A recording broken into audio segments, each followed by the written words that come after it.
Bismillahirrahmanirrahim. Assalamualaikum warahmatullahi wabarakatuh.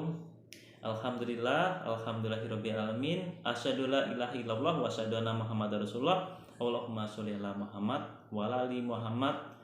Robbi shrahli shodri wa yassir amri wahlul 'uqdatam min lisani yafqahu qawli. Ayah bunda, ada 4 model rumah tangga. Nah, coba kita nanti perhatikan kita termasuk model yang mana nih dari keempat model ini. Model yang pertama itu adalah rumah tangga atau keluarga seperti kuburan. Coba kalau kita ke kuburan bagaimana? Sunyi, sepi, ya itulah kuburan. Sama, keluarga yang model kuburan ini, keluarga ini tuh sepi, sunyi, ya. Ayah pulang kerja, ya kemudian masuk ke rumah, kemudian lalu dia sibuk dengan misalnya laptopnya, atau sibuk dengan hobinya memelihara burung, dia sibuk dengan hobinya itu.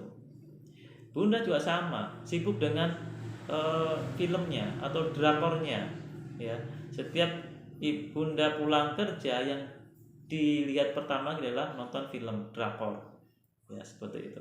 Kemudian anak juga sama, ketika anak pulang dari sekolah, ya yang dipegang adalah gadgetnya, bermain gamenya, atau nonton YouTube-nya, atau bersosial media. Jadi di lingkungan keluarga itu, ya itu tidak ada interaksi, tidak ada cerita, tidak ada komunikasi, tidak ada aktivitas yang dilakukan bersama. Semua sibuk pada kegiatan mereka masing-masing, aktivitas masing-masing. Semua sibuk pada kesenangannya sendiri-sendiri. Tidak ada komunikasi di situ. Ya udah, keluar rumah, keluar aja, ya sampai di rumah ya diam aja di kamar atau di mana gitu. Jadi tidak ada komunikasi, itu sangat jarang sekali. Ini yang tipe pertama, model yang pertama. Kemudian model yang kedua adalah model pasar. Coba kita lihat di pasar, semuanya itu gaduh gitu ya, semua teriak-teriak, oh ini gitu ya. Sama juga ya model pasar ini. Jadi model pasar ini semua anggota itu ya memang betul dia melakukan bersama-sama, tapi untuk kesenangannya, ya. Misalnya nih ya, mereka makan bersama, kemudian rekreasi bersama, nonton film di bioskop bersama. Pokoknya semua dilakukan bersama-sama. Tetapi tidak ada tujuan dari semua kegiatan itu. Ya, hanya melepas ya kesenangan mereka saja gitu. Itu sebenarnya ini bisa bagus ya, tapi bisa juga kalau tanpa tujuan ya kurang sempurna lah, seperti itu tipe yang kedua ini. Jadi isinya adalah happy fun aja. Ya keluarga ini happy fun aja, mau di mana-mana pokoknya mereka senang-senang gitu ya. Kemudian tipe yang ketiga, ya, tipe ketiga adalah tipe ring tinju. Wah, apalagi nih tipe ring tinju nih. Nah, tipe ring tinju ini adalah, nah kalau kita lihat tinju kan saling mukul ya, saling menghindar ya, istilahnya adu pukul ya, jual beli pukulan ya. Nah, rumah tangga atau keluarga dengan tipe ring tinju ini adalah mereka yang saling berantem, ya, bertengkar. Suami bertengkar dengan istrinya, atau ayah bertengkar sama ibunya, ayah memarahi anaknya melawan, ya, juga ikut membantah apa yang ayah katakan. Bunda juga sama, memarahin anaknya. Masing-masing anak juga saling bertengkar, saling marah. Itu adalah tipe yang ketiga. Jadi di tipe yang ketiga ini, masing-masing anggota keluarga itu merasa anggota keluarga yang lain itu adalah musuhnya. Oh, ini luar biasa, jangan sampai kita masuk dalam tipe yang ketiga. Jadi semuanya bermusuhan, suasananya itu panas gitu ya, suasananya itu mencengkram ya, suasananya itu menyeramkan ya, seperti neraka lah. Semuanya itu berantem, kemudian bertengkar dan lain-lain. Itu yang tipe yang ketiga. Kemudian tipe yang terakhir adalah tipe yang keempat. Itu adalah tipe orkestra. Iya, tipe orkestra.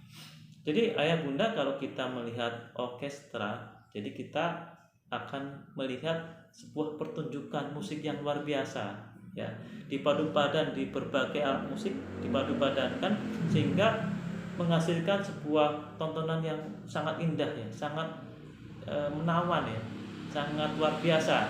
Nah, begitulah keluarga tipe yang keempat ini, di mana masing-masing keluarga itu memiliki tujuan. Sama, orkestra itu juga memiliki tujuan.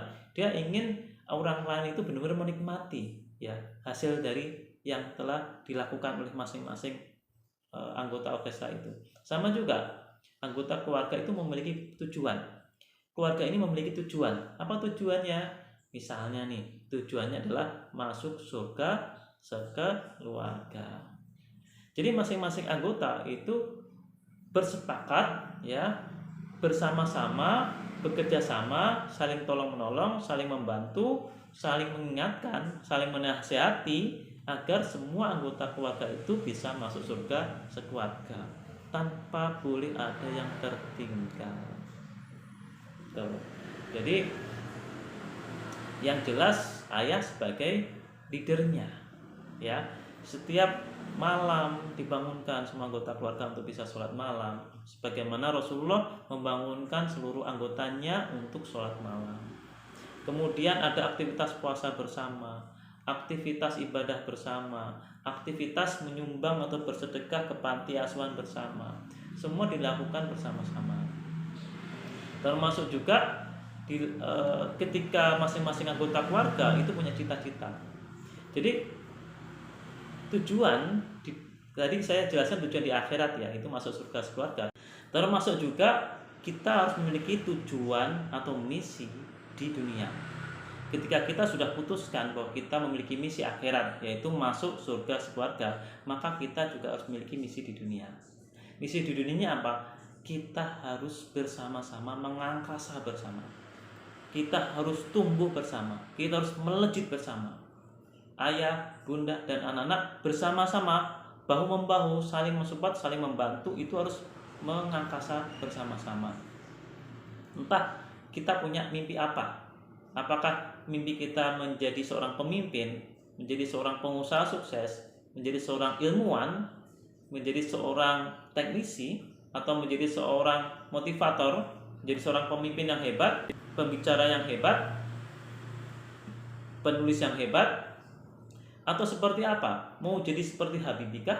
Mau jadi seperti Presiden Soekarno kah? Mau jadi seperti siapa? Ya terserah. Ya, mau jadi seperti apa? Itu adalah mimpi. Nah, ketika kita mampu meraih mimpi itu, misalnya kita menjadi seorang pengusaha sukses, kemudian kita membagikan sebagian harta kita untuk kepentingan banyak orang, maka itu jadi amal jariah. Ketika kita menjadi seorang pembicara hebat, kita berbagi ilmu, maka itu menjadi amal jariah. Ketika kita atau anak kita kelak ada yang menjadi seorang pemimpin, gubernur, menteri atau presiden, dan mereka itu memberikan kebijakan yang baik untuk rakyatnya, maka itu adalah amal jariah.